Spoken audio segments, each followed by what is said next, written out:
Livro do profeta Daniel, capítulo 10. No terceiro ano de Ciro, rei da Pérsia, foi revelada uma palavra a Daniel, cujo nome era chamado Beltesazar.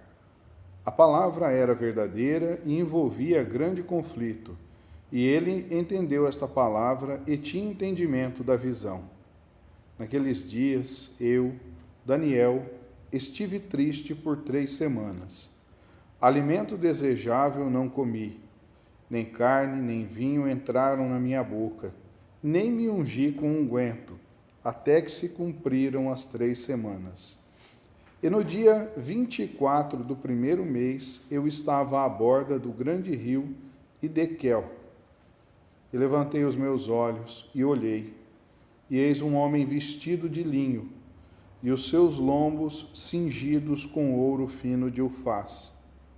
E o seu corpo era como berilo, e o seu rosto parecia um relâmpago, e os seus olhos como tochas de fogo, e os seus braços e os seus pés brilhavam como bronze polido, e a voz das suas palavras eram como a voz de uma multidão.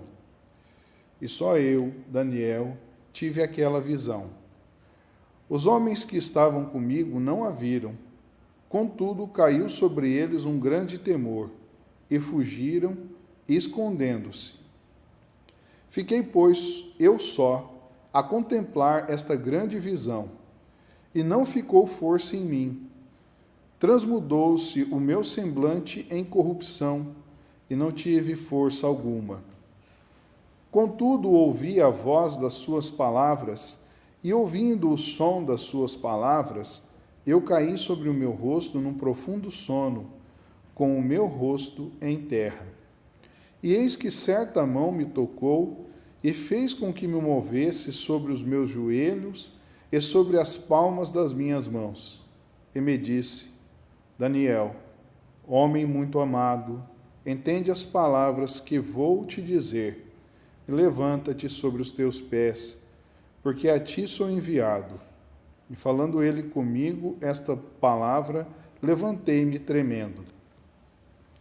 Então me disse: não temas, Daniel, porque desde o primeiro dia em que aplicastes o teu coração a compreender e a humilhar-te perante o teu Deus, são ouvidas as tuas palavras, e eu vim por causa das tuas palavras. Mas o príncipe do reino da Pérsia me resistiu 21 dias. E eis que Miguel, um dos primeiros príncipes, veio para ajudar-me, e eu fiquei ali com os reis da Pérsia. Agora vim para fazer-te entender o que há de acontecer ao teu povo nos derradeiros dias, porque a visão é ainda para muitos dias. E falando ele comigo estas palavras, abaixei o meu rosto para a terra e emudeci. E eis que alguém, semelhante aos filhos dos homens, tocou-me os lábios.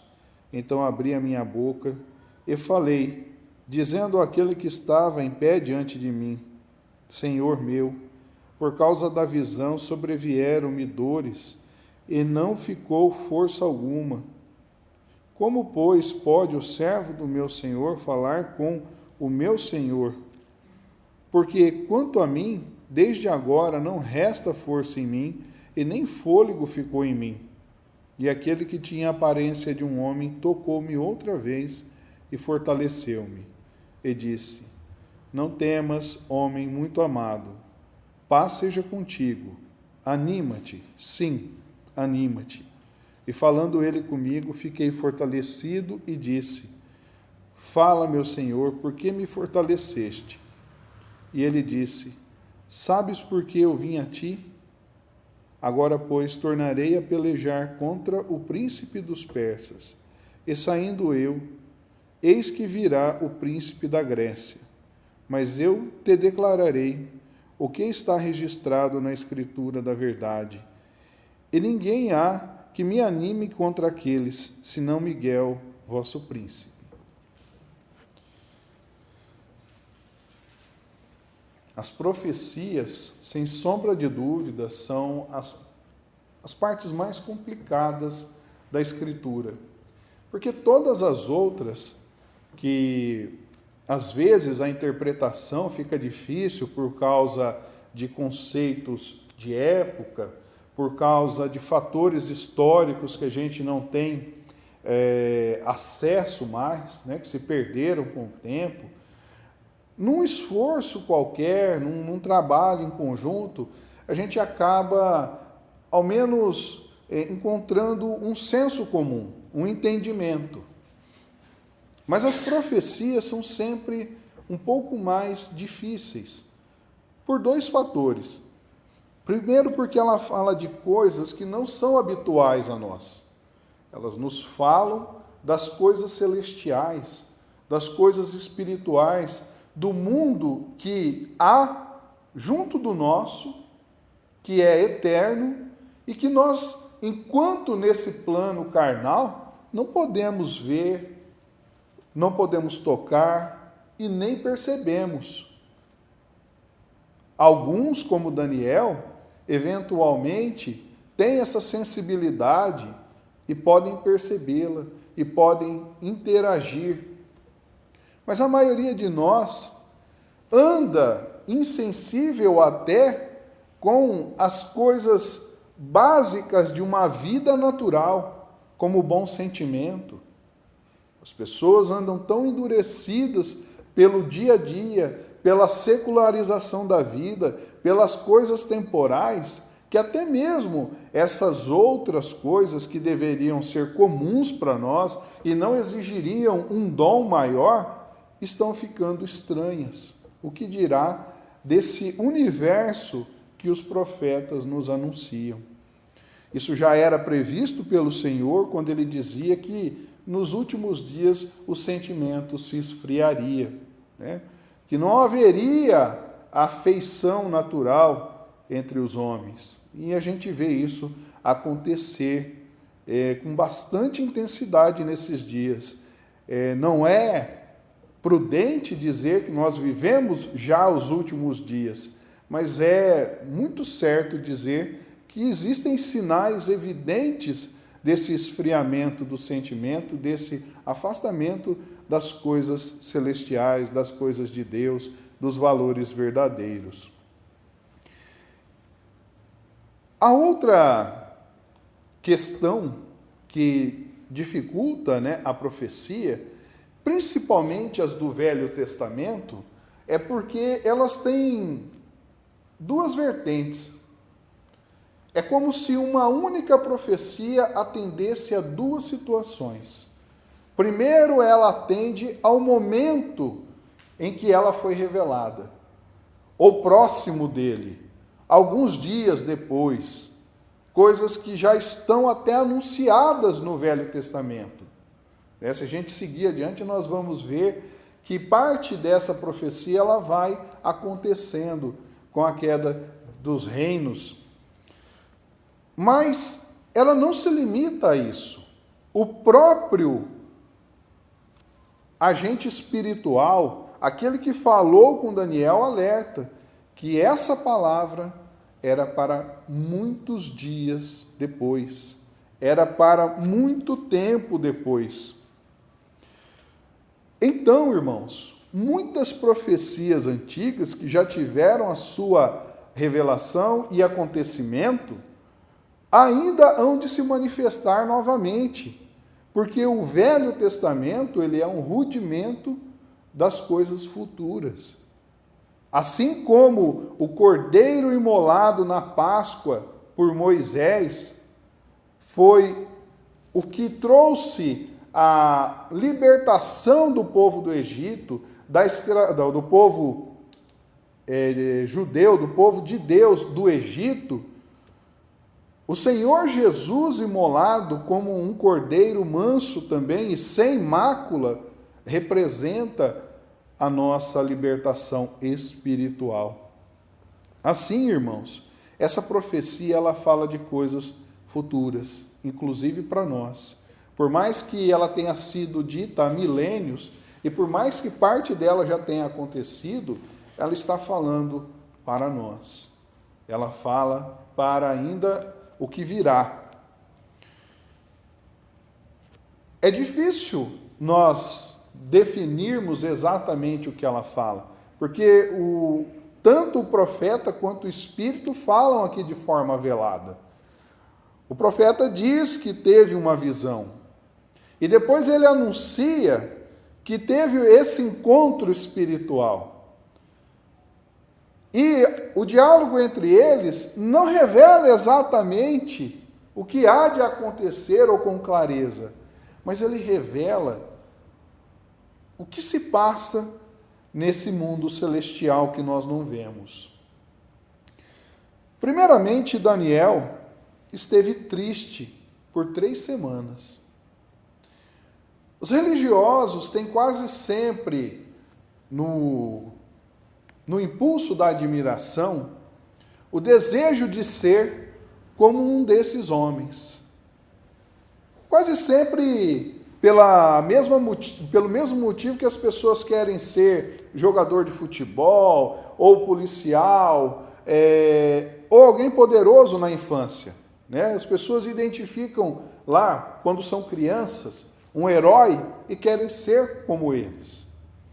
E parece que nós, quando amadurecemos e somos religiosos, trazemos um pouco ainda disso. A gente vê, por exemplo, que muitos homens que pregam a palavra de Deus estão muito mais preocupados com a sua alcunha, né? Com o título que vão ter, se são apóstolos, se são missionários, se são pastores, se são padres, se são bispos, se são sei lá o quê, do que exatamente com o servir a Jesus. Se você tirar esse título dele, isso causa um incômodo muito grande, porque a pessoa dele precisa estar em evidência, ou dela, né? E a gente vê que não é assim. Quando a gente olha a vida de Elias, de Eliseu, de Daniel, de Isaías, de Jeremias, de João Batista, nós vamos ver que são homens de uma profunda dedicação, de uma intimidade com Deus, mas que enfrentaram diversas adversidades, grandes sofrimentos. Nós não vamos entrar aqui nos detalhes para não perdermos o tempo precioso, mas é importante notar que esse homem, que foi admirado pelo rei mais poderoso da sua época, colocado como um dos principais, né? A Escritura diz que ele é presidente da Babilônia, que os seus amigos ficaram ali como seus assessores, que ele despertou a inveja de muitos homens pela sua capacidade. Esse homem, nesse momento, ele está triste. Tão triste que fica registrado na Escritura. Imaginemos, irmãos, o quão grave foi isso. Principalmente nesses dias que a gente vive tão próximo da depressão, que a depressão se torna para grande parte da humanidade uma doença grave. Nós vemos que até mesmo os homens de Deus foram afligidos assim. É óbvio que de ser humano para ser humano, os fatores, as razões são diferentes. Mas é importante a gente perceber que a vida de um apóstolo, que a vida de um profeta, que a vida de um homem de Deus verdadeiro não era um mar de rosas, que ele não tinha superpoderes a não ser o amor, a fé e a sabedoria. E estando desse jeito, é curioso o que ele faz. A maioria de nós, quando está triste, faz o quê? Nós procuramos coisas para nos animar. Né? A maioria de nós, seres humanos. Né? Eu passei uma semana difícil, eu não vejo a hora de chegar ao final de semana para ir para a balada, para ir para uma festa, para ir pescar, para ir fazer qualquer coisa que me tire dessa situação e me anime o espírito. Me traga alguma empolgação, alguma alegria para depois no findar disso, estar novamente entristecido. Alguns descambam para drogas e bebidas, outros programam viagens caríssimas, como se isso pudesse preencher sua alma. Mas Daniel, na sua imensa sabedoria, ele se volta para Deus. Ele propõe para si algo que a maioria dos homens entenderia como um prejuízo maior, que era o quê? Um jejum. Durante 3 semanas, ele não come carne, não bebe vinho, ele nem se unge, que talvez fosse semelhante ao banho de hoje, um processo de higiene ali naquela época. Por que isso, irmãos? Porque ele estava triste por algo grave que ele tinha visto. Como nós ficamos tristes quando vemos algo grave? Quando a gente olha para o nosso país e vê a situação que vive e a pouca esperança que há, e percebemos que há todo um ardil para manter-nos nessa situação vergonhosa, nós nos entristecemos quando a gente trabalha a exaustão e é insuficiente para honrar os nossos compromissos, e pessoas de má índole enriquecem facilmente. Nós nos entristecemos quando nós vemos algum ente querido nosso, algum conhecido estar enfermo, se abater, sofrer algum prejuízo. Há muitas causas de entristecimento que são legítimos, que são dignos. Infelizmente, irmãos, mesmo sendo religiosos, a gente não observa o ato dos homens de Deus, a vida dos homens de Deus. E a gente busca orientação nas coisas do mundo, nos propósitos do mundo. Eu não quero aqui propor a ninguém que jejue, que se penalize ou coisa assim, mas que observe o propósito íntimo de Daniel. Há um problema sério? Há alguma coisa que te perturbe? Anule-se por um tempo e dê espaço para que Deus se manifeste. Ore. Fale com Ele abertamente. Nós vemos que este que se manifestou a Daniel disse que desde o primeiro dia em que ele se humilhou, ou seja, em que ele reduziu a personalidade dele, em que ele reduziu a própria opinião, em que ele buscou que Deus estivesse na supremacia da sua vida, ele se voltou para Daniel. Ele foi em busca de Daniel. Isso é uma resposta clara para nós, irmãos. Quando estivermos abatidos e sofridos, talvez não sejamos dignos de receber alguém como este que Daniel recebeu. Talvez, irmãos, nós até não suportaríamos a sua presença, porque até mesmo para o profeta, essa presença foi algo grave, algo duro, que o fez cair em terra, que o impediu de se levantar. A Escritura demonstra que ele fica de 4 tremendo ali diante desse que se manifestou para ele. É bem provável que Deus não nos submeteria a isso, porque nós não teríamos vigor suficiente para reagir, nem sequer igual ao profeta. Mas Deus jamais deixaria de ouvir as nossas súplicas. O Senhor jamais nos abandonaria. E Ele daria a nós um retorno suficiente para que as nossas dúvidas, as nossas aflições, as nossas limitações sejam corrigidas, sejam esclarecidas, amparadas, atendidas.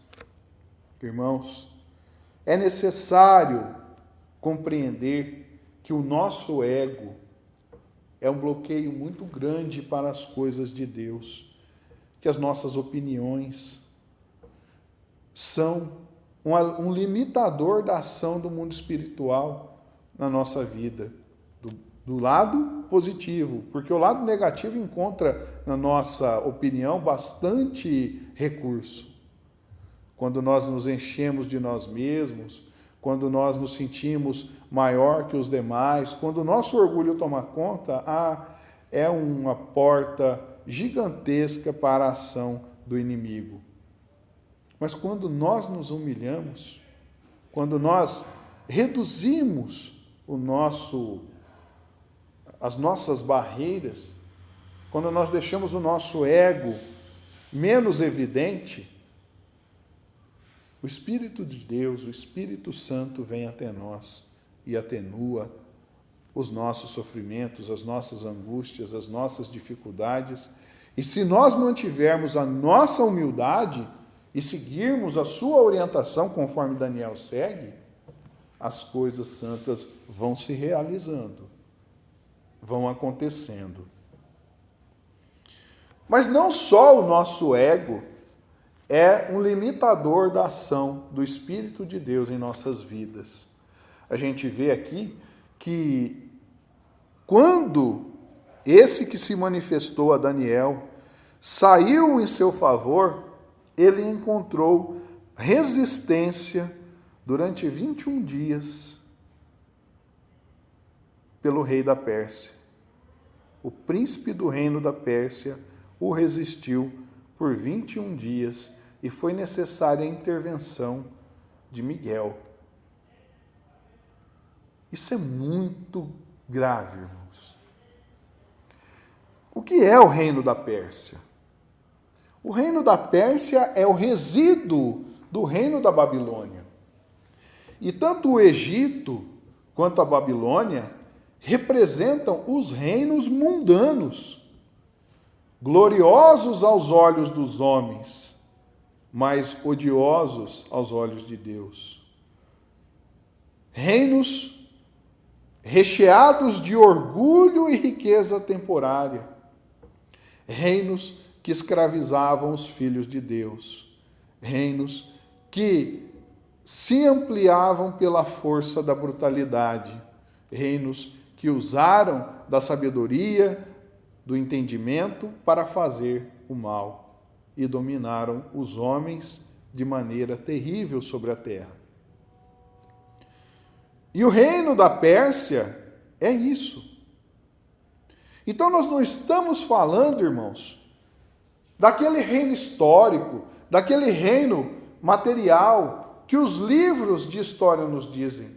Nós estamos falando de um domínio espiritual que atua sobre o mundo. E, evidentemente, sobre os governos e governantes da terra. E que, por sua vez, também são sustentados pelo mal que há nesses reinos. É uma relação de troca, irmãos. O mal que há nos homens forja no mundo espiritual algo maligno. Esse algo maligno, por sua vez, atua sobre os homens e fica nessa troca de forças.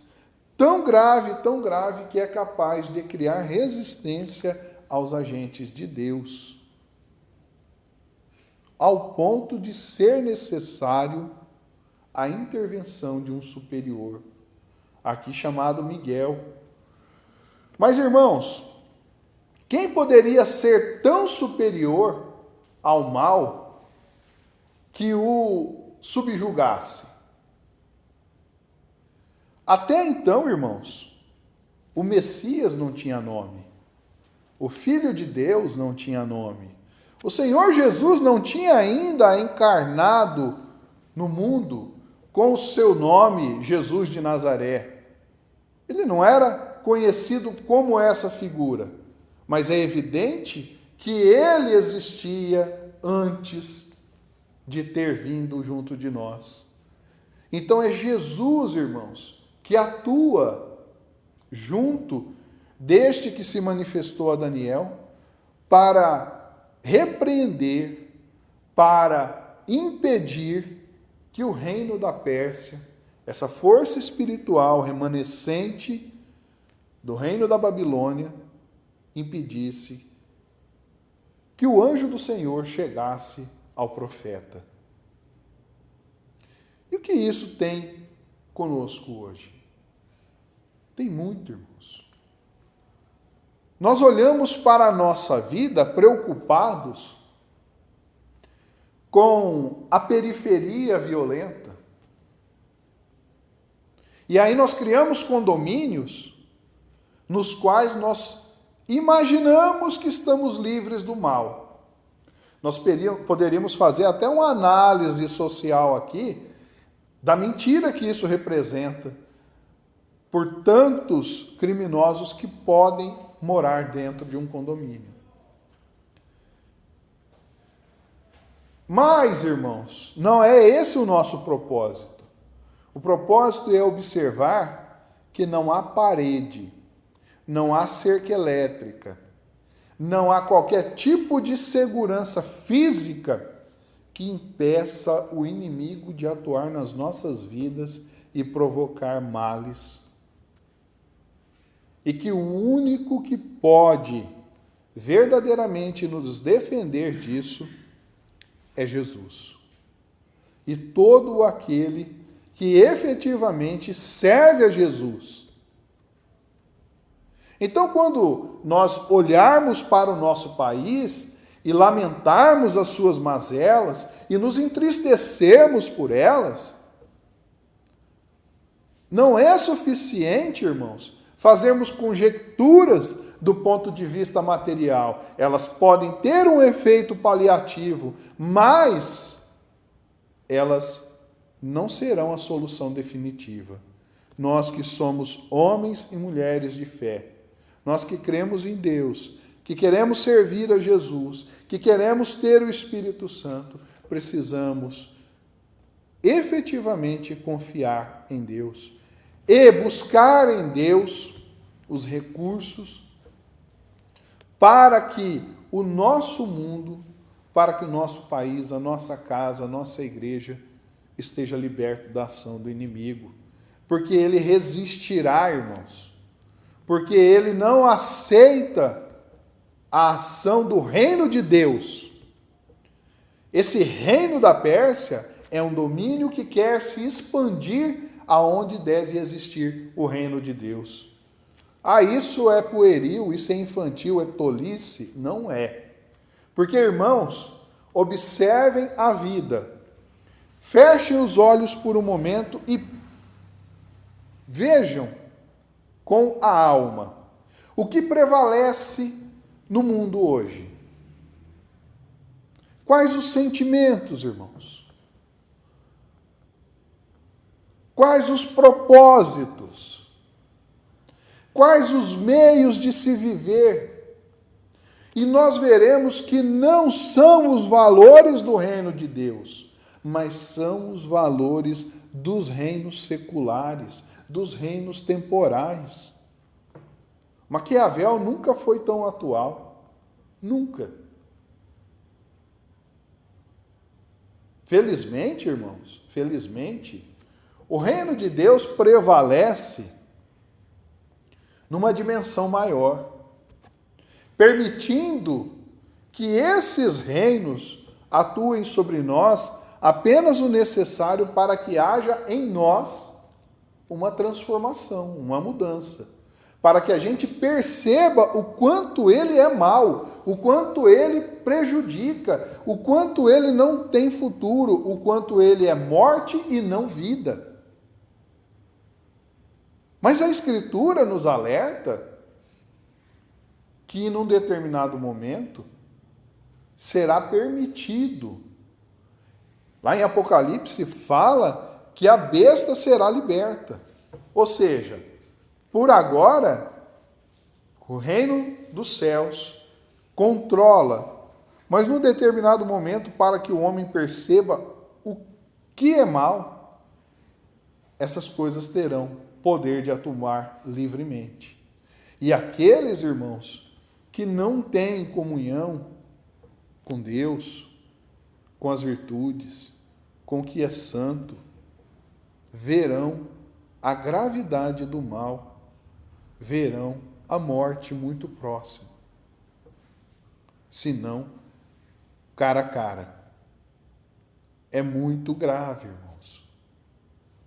Que nós tomemos do exemplo de Daniel, que nós meditemos a respeito das coisas que não se vê, que nós busquemos diariamente a comunhão com aquelas que são do reino de Deus, que nós, conforme ensinou o Senhor Jesus, amontoemos o tesouro que não pode ser roubado, que nem a traça e nem a ferrugem destrói, os valores eternos, os valores da alma. Que nós não sejamos corrompidos, irmãos, pela ilusão do mundo presente. Que Jesus nos abençoe.